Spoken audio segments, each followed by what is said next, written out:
Mis queridos amigos y hermanos, sean todos bienvenidos nuevamente a este comentario al texto bíblico sobre el cual la lección de la escuela sabática está basada. Para nosotros es realmente un privilegio acompañarles y en el nombre del Señor queremos ofrecer nuestras más sinceras y sentidas disculpas por no haber hecho disponible el comentario al texto bíblico de la lección número 3, la lección pasada. Permítanme decirles qué es lo que ocurrió. Mi familia y yo estábamos en un viaje misionero en el territorio de Colombia y este servidor, aparte de no tener acceso a un lugar con suficiente internet para poder grabar, editar y subir el comentario a nuestro canal, aparte de esto, este servidor también estuvo predicando con la garganta congestionada, al aire libre, en un lugar donde había mucho polvo, y entonces perdí casi totalmente la voz. Usted puede darse cuenta todavía en este audio que usted está escuchando como parte del video grabado que no he recuperado totalmente la voz, pero hemos decidido en el nombre del Señor hacer disponible igualmente este comentario perteneciente a la lección número 4. Lección número 4, compartir la misión de Dios. Por esa razón no hicimos disponible el comentario de la semana pasada, pero haremos lo posible en el nombre del Señor para comentar algunas cositas pertinentes de aquella lección, también en esta, y así agrupar las ideas principales. Hablando de ideas principales, queremos recordar que este comentario grabado que usted está escuchando está acompañado ahora por un bosquejo escrito donde se encuentran las ideas principales que forman la estructura de este comentario grabado que usted está escuchando, y puede usted descargar este material escrito directamente y de forma gratuita de nuestra página web www.preachmanuel.com.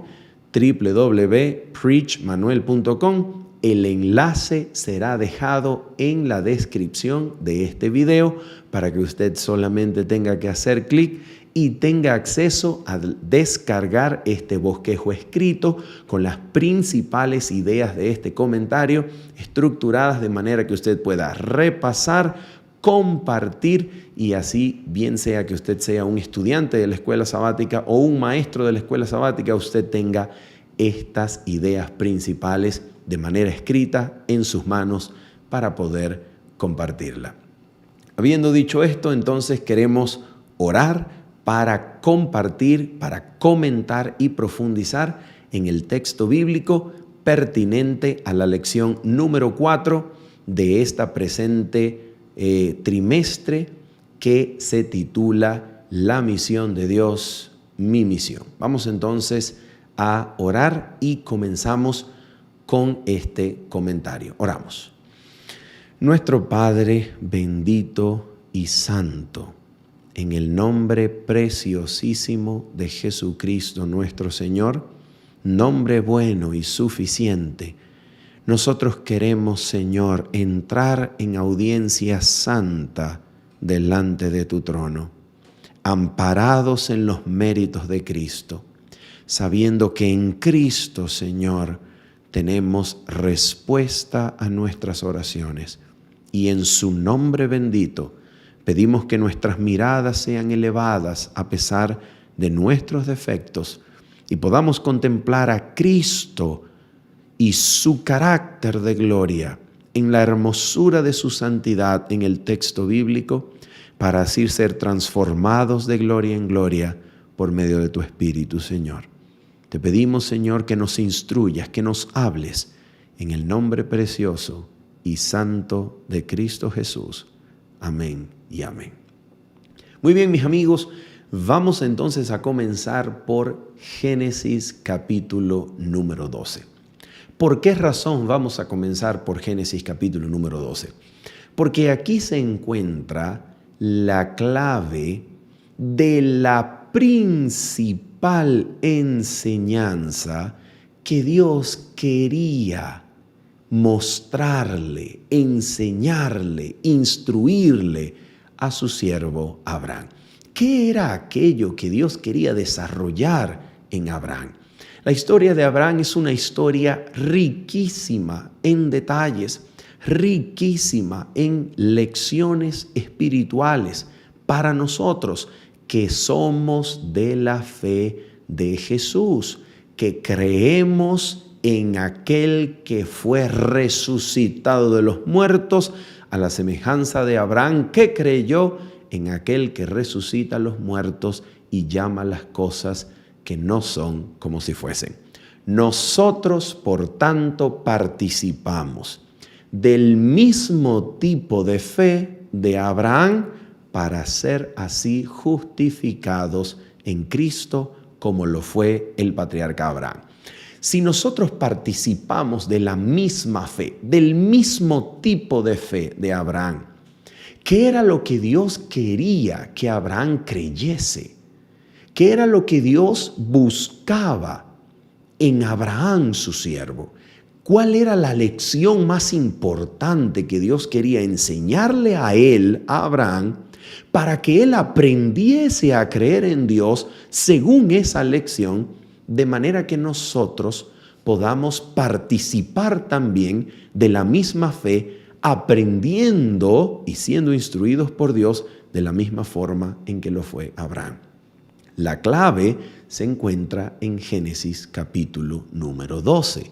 Y vamos a leer el primer versículo que presenta de manera enfática esta lección. Mira lo que nos dice Génesis capítulo número 12. Leemos. Pero Jehová había dicho a Abraham: vete de tu tierra y de tu parentela y de la casa de tu padre a la tierra que te mostraré. Miren esto. Piensen con suficiente detenimiento y meditación las palabras de Dios. Dios está llamando a un hombre y la única indicación que este hombre tiene para cumplir la invitación o llamado que Dios le está haciendo, la única brújula, el único mapa, la única claridad del asunto que él tiene es la voz de Dios que le hace el llamado. Abraham no tiene ninguna información sobre la tierra a donde va. Abraham no tiene una visión para que él se convenza basado en lo que puede ver de esa tierra y creer que la tierra es buena y creer que la voz tiene razón para luego convencerse y decidir seguir esta voz. Abraham solamente tiene una brújula, una ruta para seguir, y esa brújula, esa ruta, ese mapa es la voz de Dios que le habla. Eso es todo, eso es suficiente. Esta voz lo invita a salir inicialmente de Ur de los Caldeos. ¿Qué cosa es Ur de los Caldeos? Ur de los Caldeos está ubicada en el mismo lugar donde la torre fue construida y donde esta ciudad llamada Babel inició una rebelión contra Dios, desafiando la voz del Dios Santo, desafiando la voz del Dios Creador. La voz del Creador, la palabra del Dios Santo había dicho a los hombres del mundo que los hombres debían esparcirse sobre la tierra y ellos, en abierta rebelión y desafío, hacen lo contrario a lo que la voz y palabra del Creador había indicado en Génesis capítulo número 1.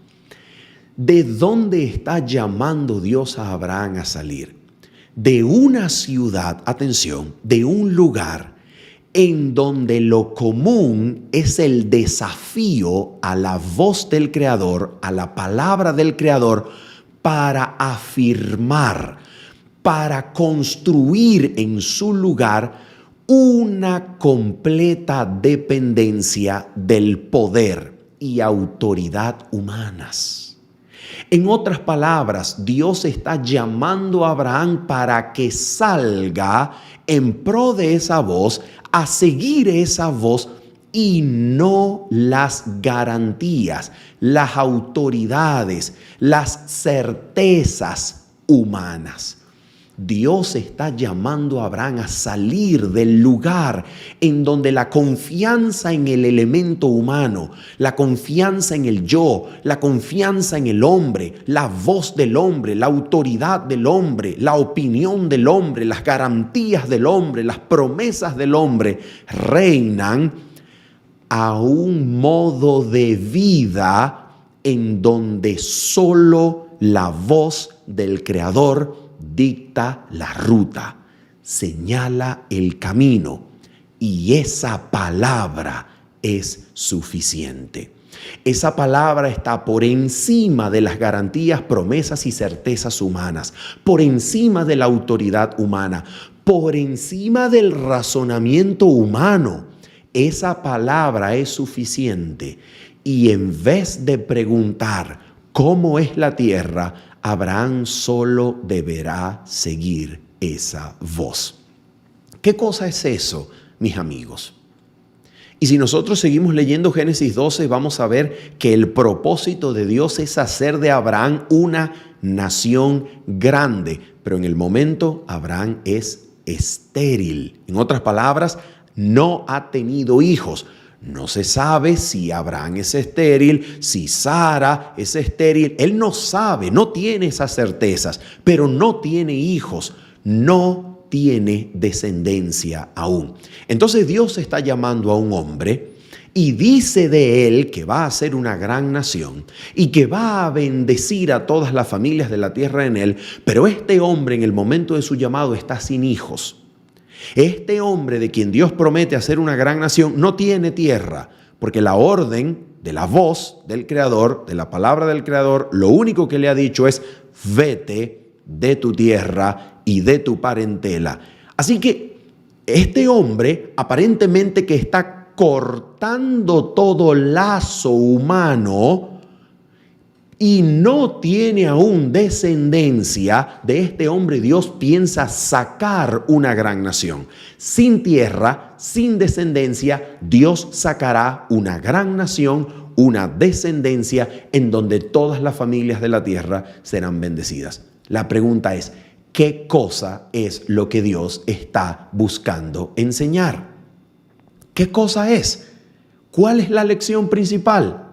Amigos, se llama dependencia absoluta de la gracia del Creador manifestada en obediencia a la palabra de este Creador. ¿Cómo se manifiesta la dependencia de la gracia?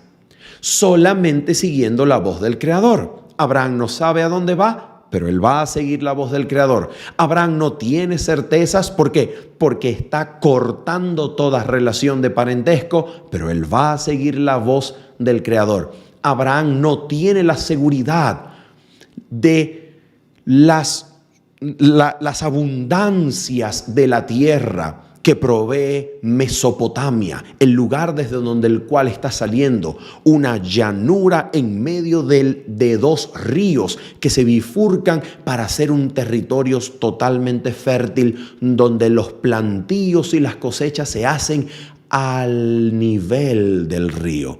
No, Abraham no tiene esa certeza. Abraham va a una tierra en donde Deuteronomio nos va a informar más adelante, en Deuteronomio capítulo número 11, que esta es una tierra a donde Abraham va, que bebe el agua de la lluvia. del cielo. No hay sistema de riegos, así que Abraham no puede confiar en la certeza humana de un sistema de riego, ni en la certeza humana de plantar al nivel de un río como en Mesopotamia. Abraham va a una tierra en donde la primera y principal lección que Dios quiere hacer y enseñar para sus siervos es la absoluta dependencia de la gracia del Creador. ¿Cómo se manifiesta esta dependencia? Siguiendo la palabra del Creador. Su palabra es suficiente. Su palabra está por encima de las certezas humanas. Su palabra está por encima de las seguridades humanas. Su palabra está por encima de las opiniones, de la autoridad humana. Abraham está saliendo de Babilonia, la idolatría del yo, la confianza en el yo, la confianza en la autoridad del hombre por encima de la palabra del Creador, para comenzar una forma de vida que solo tiene una seguridad: la gracia del que llama, la eficacia de la voz del Creador, el poder de su llamado, el poder y la fuerza del que llama. Esa es la lección que Dios quiere enseñar a Abraham. Y es la lección que nos quiere enseñar a nosotros. Si nosotros queremos compartir su misión en esta tierra. ¿Cómo sabemos eso? ¿Cómo tenemos certeza de eso que estamos diciendo? Mira lo que dice la Escritura. Vamos a mirarlo brevemente. Vamos a mirar lo que dice la Escritura en el texto de Lucas capítulo número 10, para que tú veas que la misma lección que Dios quiere enseñarle a Abraham, la enseñó a sus discípulos cuando los envía en misión. Miren lo que el Señor nos enseña en Lucas capítulo número 10 y vamos a comenzar a leer en el versículo número 1 en adelante. La palabra de Dios dice: después de estas cosas, designó el Señor también a otros 70, a quienes envió de 2 en 2 delante de él a toda ciudad y lugar a donde él había de ir. Escucha esto.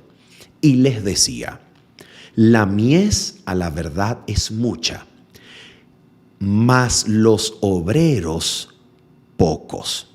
Por tanto, rogad al Señor de la mies que envíe obreros a su mies.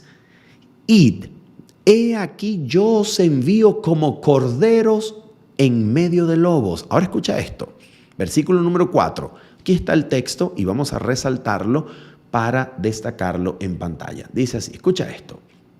Mira lo que dice aquí. No llevéis bolsa, ni alforja, ni calzado, y a nadie saludéis por el camino. Atención, versículo número 5 en adelante. En cualquier lugar, escucha esto, en cualquier casa, donde entréis, primeramente decid: paz sea a esta casa. Y si hubiere allí algún hijo de paz, vuestra paz reposará sobre él, y si no, se volverá a vosotros. Escucha, versículo 7. Y posad en aquella misma casa, comiendo y bebiendo lo que os den, porque el obrero es digno de su salario. No os paséis de casa en casa. ¿Cuál es la lección de Cristo aquí? A ver, Jesucristo llamó a los discípulos y les mostró un plan de autosostenimiento, en donde le mostró con figuras numéricas, con datos numéricos, cómo iba a ser el sistema de sostenimiento de los discípulos, mostrándole ingresos, egresos, presupuestos. O Jesucristo les dijo: no lleven nada, no lleven provisión, no lleven bolsa, no lleven alforja. En otras palabras, Jesucristo les está diciendo: vayan. ¿Pero qué vamos a comer? vayan en la casa donde los reciban, comerán lo que os pongan delante. Usted se está dando cuenta lo que Cristo les está diciendo a los discípulos. La pregunta es, a ver, ¿cuántos de nosotros estamos dispuestos a ir sin un plan de financiamiento? Voy a preguntarlo de otra manera. ¿Cuántos de nosotros estamos dispuestos a ir sin viáticos? ¿Cuántos están dispuestos a ir sin saber cómo serán sostenidos? Ese es el punto. El punto es que los discípulos de esta misión de Cristo en Lucas 10 van en completa, absoluta dependencia de la voz que les promete que serán sostenidos. Ni bolsa, ni alforja, no llevan nada con ellos.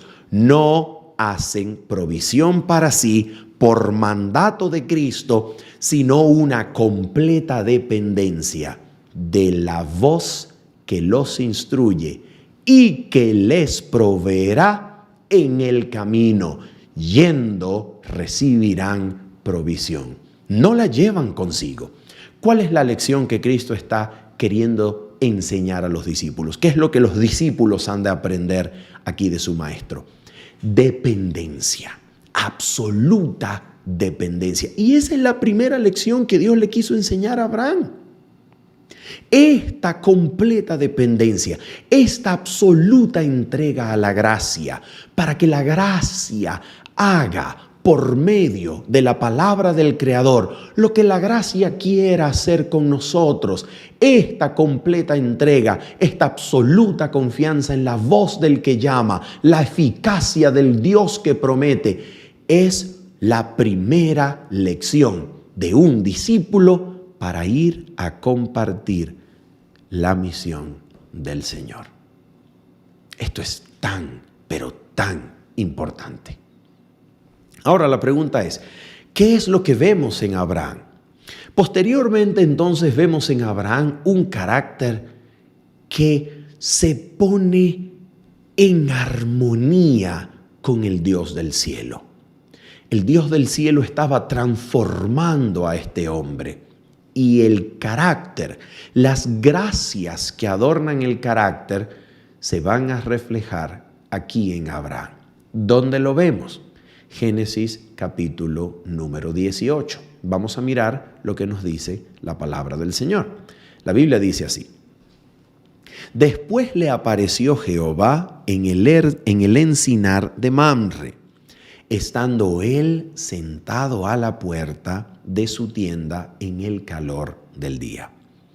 Y alzó sus ojos y miró, y he aquí 3 varones que estaban junto a él, y cuando los vio, salió corriendo a la puerta de su tienda a recibirlos, y se postró en tierra, y dijo, escucha esto, Señor, si ahora he hallado gracia en tus ojos, te ruego que no pases de tu siervo. ¿Qué es lo que Abraham está haciendo aquí? Abraham está mostrando aquella gracia del carácter. Atención, esto no es un don que solo unos pocos tienen. Abraham está desarrollando la gracia del carácter, de la cual nos manda a cultivar la palabra del Señor en Hebreos capítulo número 13. Mira cómo dice la palabra del Señor en Hebreos capítulo número 13. Vamos a compartirlo brevemente en pantalla. Versículo número 2. No os olvidéis de la hospitalidad. Y fíjate, el versículo número 1 ponía en contexto, permanezca el amor fraternal.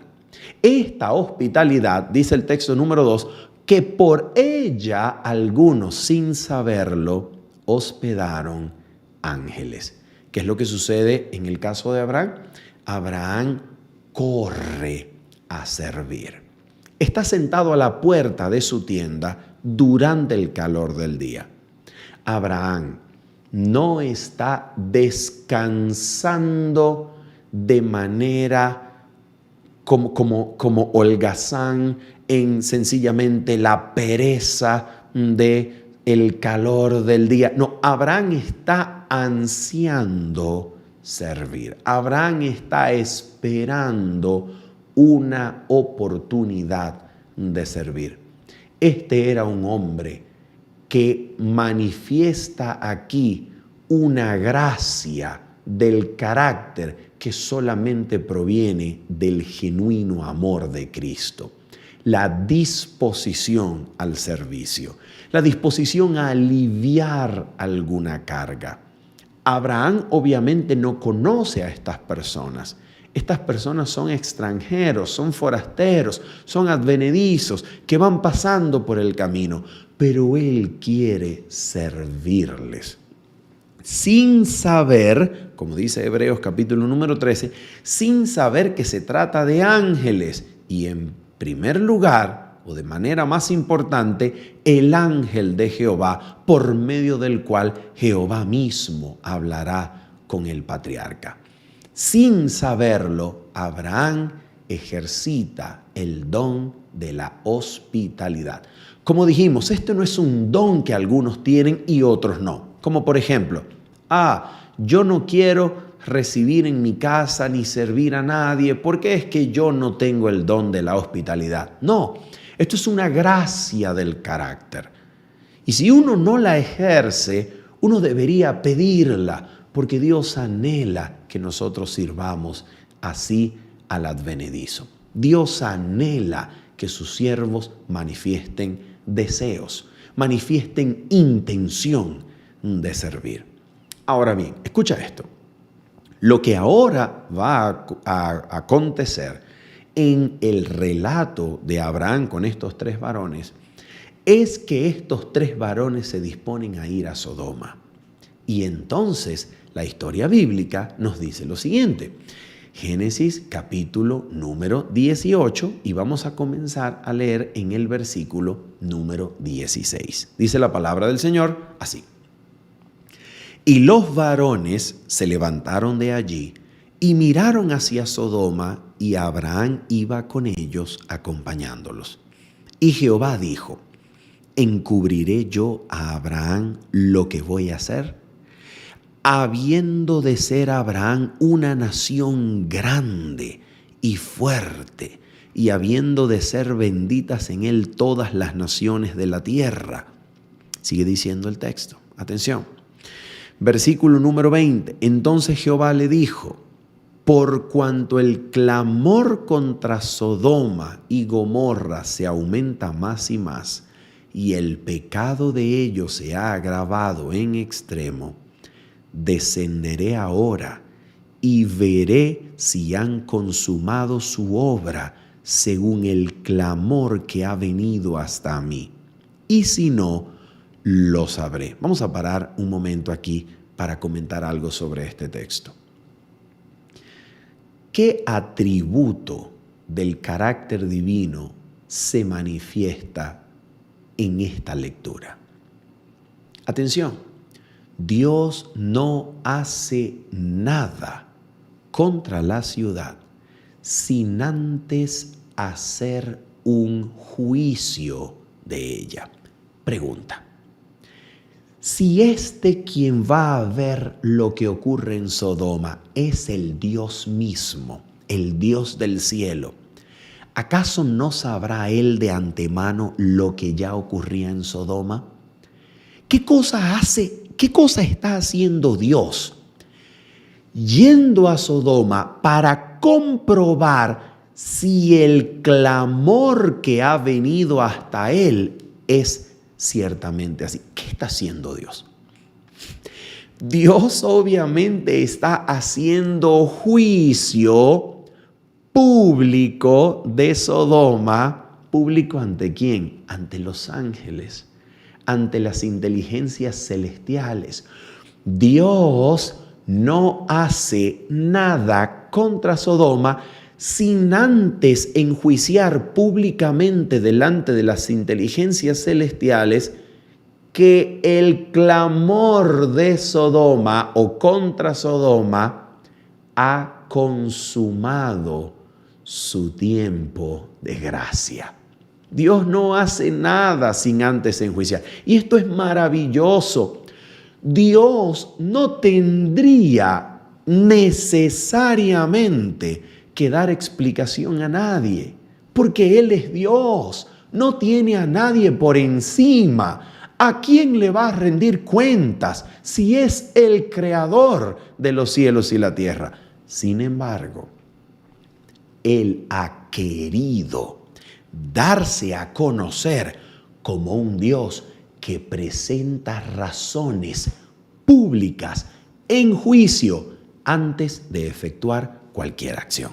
Esto es maravilloso. Esto es impresionantemente leal de parte del Dios del cielo con su creación.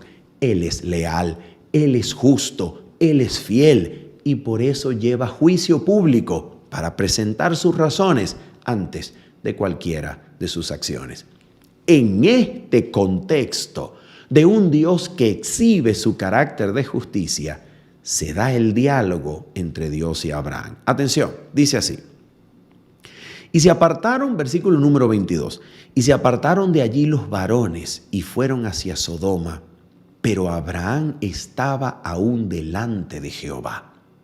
Y se acercó a Abraham y dijo, ¿destruirás también al justo con el impío? Quizá haya 50 justos dentro de la ciudad. ¿Destruirás también y no perdonarás al lugar por amor a los 50 justos que estén dentro de él? Y atención con lo que viene aquí. Vamos a resaltarlo en pantalla. Versículo 25. Lejos de ti el hacer tal, que hagas morir al justo con el impío, y que sea el justo tratado como el impío. Nunca tal hagas. El juez de toda la tierra no ha de hacer lo que es justo. ¿Qué es lo que nosotros estamos viendo aquí? Abraham está intercediendo basado en el hecho, aferrado en el hecho del carácter justo, misericordioso del juez de toda la tierra. Hermanos, aquí el texto destaca tanto el carácter del juez como aquel que intercede. Esto es maravilloso. ¿Por qué razón? Porque si Abraham no conociera al juez de la tierra, si Abraham no conociera al Dios justo, santo, benevolente, leal, fiel a su creación, que es Dios, Abraham no intercedería como lo está haciendo aquí.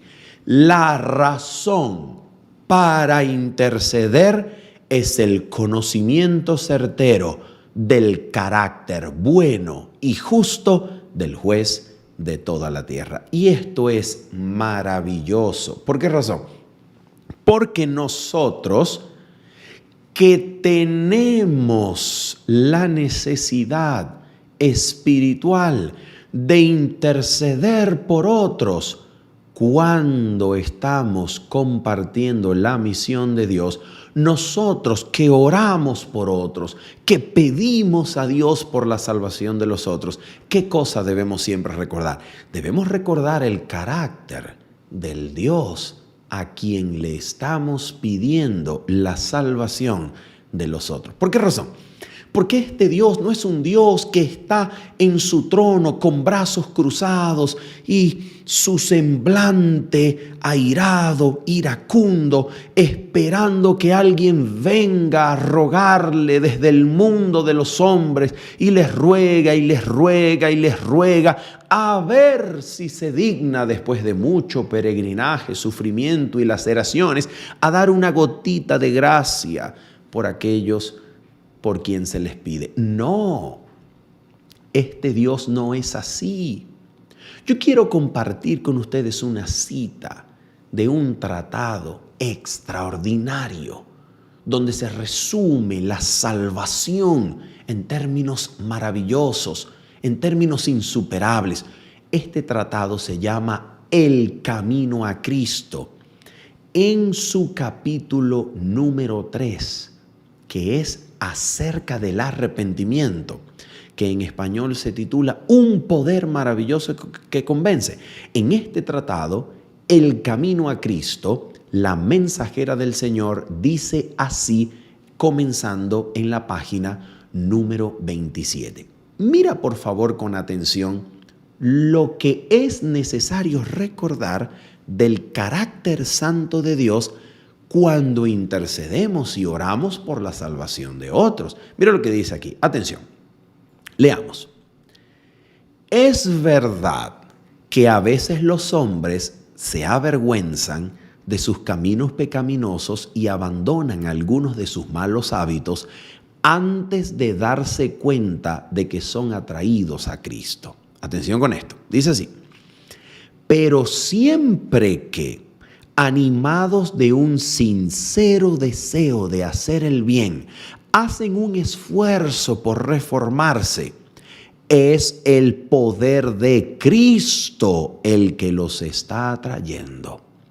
Una influencia de la cual no se dan cuenta obra sobre su alma. Su conciencia se vivifica y su conducta externa se enmienda. Y cuando Cristo los induce a mirar a su cruz y a contemplar a aquel que fue traspasado por sus pecados, el mandamiento se graba en su conciencia. Les es revelada la maldad de su vida, el pecado profundamente arraigado en su alma. Comienzan a entender algo de la justicia de Cristo y exclaman, ¿qué es el pecado para que haya exigido tal sacrificio por la redención de su víctima? Vamos a saltar y seguimos leyendo aquí. Escucha esto. Página 27, párrafo 2, Camino a Cristo, capítulo 3. Dice así. El pecador puede resistir a este amor. Puede rehusar ser atraído a Cristo. Pero si no se resiste, será atraído a Jesús. El conocimiento del plan de la salvación le guiará al pie de la cruz, arrepentido de sus pecados, los cuales causaron los sufrimientos del amado Hijo de Dios. Y finalizamos con este. Atención con este párrafo extraordinario. Mira lo que dice aquí. La misma inteligencia divina que obra en las cosas de la naturaleza habla al corazón de los hombres y crea en él un deseo indecible de algo que no tienen. Las cosas del mundo no pueden satisfacer su ansia. El Espíritu de Dios les suplica que busquen las únicas cosas que pueden dar paz y descanso, la gracia de Cristo y el gozo de la santidad. Por medio de influencias, por favor noten esto, vamos a resaltarlo en pantalla para que quede bien claro para nosotros. Dice así. Por medio de influencias visibles e invisibles, nuestro Salvador está constantemente obrando para atraer el corazón de los hombres y llevarlos de los vanos placeres del pecado a las bendiciones infinitas que pueden obtener de Él. A todas esas almas que procuran vanamente beber en las cisternas rotas de este mundo, se dirige el mensaje divino: el que tenga sed, venga, y el que quiera, tome del agua de la vida de manera gratuita, de balde. ¿Por qué acabamos de leer estos extractos del Camino a Cristo?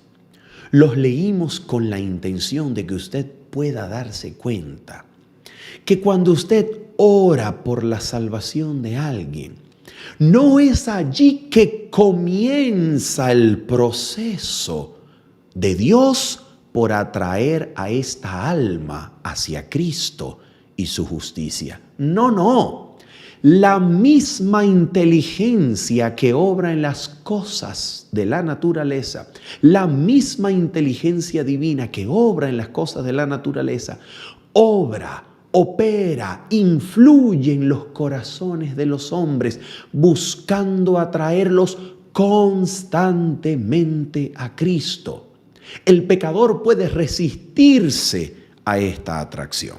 Puede decir no a este poder amoroso que lo atrae para lograr que su mirada se pose en Cristo, en su cruz, y pueda contemplar el plan de la salvación y ser atraído a las únicas cosas que dan paz y descanso, la gracia de Cristo y el gozo de la santidad.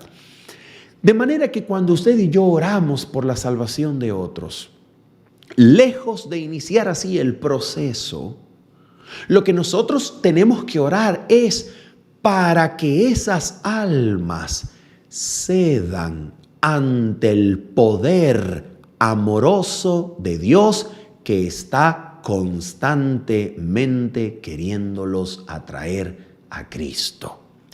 Todo buen impulso, todo deseo de ser bueno, todo anhelo de reformarse y hacer el bien provienen de Cristo.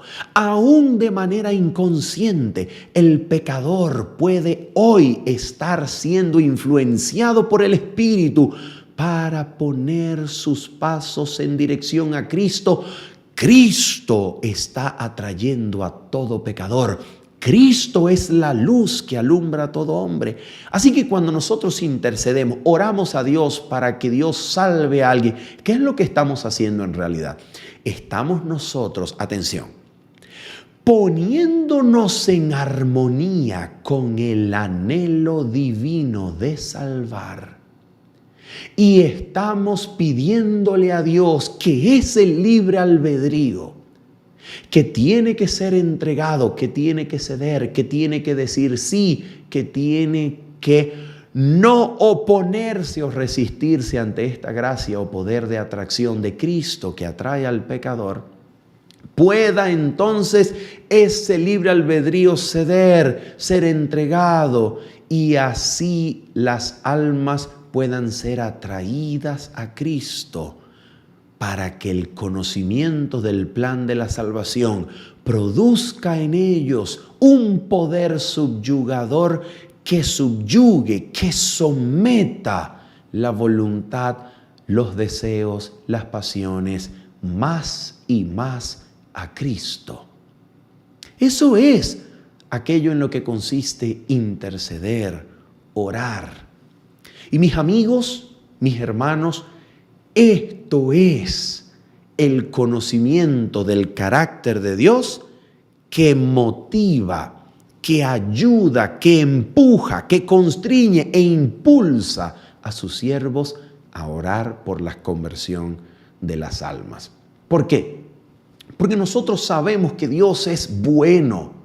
Amamos a Dios, nos gozamos en su amor, hemos probado y hemos gustado que es bueno, y por eso queremos compartirlo con otros, para que las vidas de otros también prueben de este amor que transforma el alma, la purifica, la eleva, cambia todo en la vida y nos hace semejantes a nuestro Señor. Esto es de lo que se trata, compartir la misión del Señor. Nosotros somos meros canales, meros instrumentos por medio de quienes Dios anhela fluir su gracia para que el toque de vida despierte vida en aquellos cuyas facultades están muertas y viven en delitos y pecados muertos. Que el Señor pueda usarnos, que el Señor pueda movernos y constreñir nuestras vidas a compartir el amor del Dios que anhela transformar, salvar, regenerar, elevar y llevar al reino de gloria a muchos hijos. Habiendo dicho esto y esperando que usted haya podido compartir, crecer, meditar por medio del conocimiento de Cristo y su carácter justo en las Sagradas Escrituras y así crecer de gloria en gloria a su imagen y semejanza, nos despedimos en esta ocasión de ustedes, mis amigos, diciéndoles bendiciones. Nos vemos el día sábado, 7:30 de la mañana, para compartir en vivo más de la palabra del Señor. Bendiciones. Chao, chao.